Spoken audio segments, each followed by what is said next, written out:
গত বছর জুলাই আন্দোলনে একেবারে সামনের সারিতে থাকা ফারজানা সিথি তিনি আজকে একটি পোস্ট করেছেন।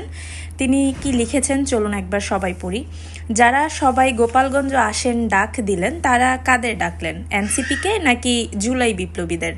আজকে কি জুলাইয়ের রিমেক করতে গিয়েছিলেন নাকি ফাফরের রাজনীতি প্রতিষ্ঠায় গেছিলেন? জুলাই বেইচা দলের ঘটনের মতো আবার ব্লকের ডাক দিতেছেন নাকি? কেন সরকার প্রশাসন আপনাদের রেস্কিউ করে নাই? নাকি মন ভরল না হাসিনা স্টাইলে গুলি চলল না বলে?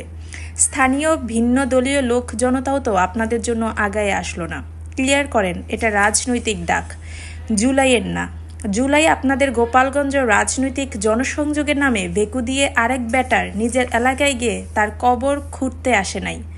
জুলাই নামে চালায়া দিলেই চেল চালাইয়া চলে যাবে, এসব আর ভাবিয়েন না।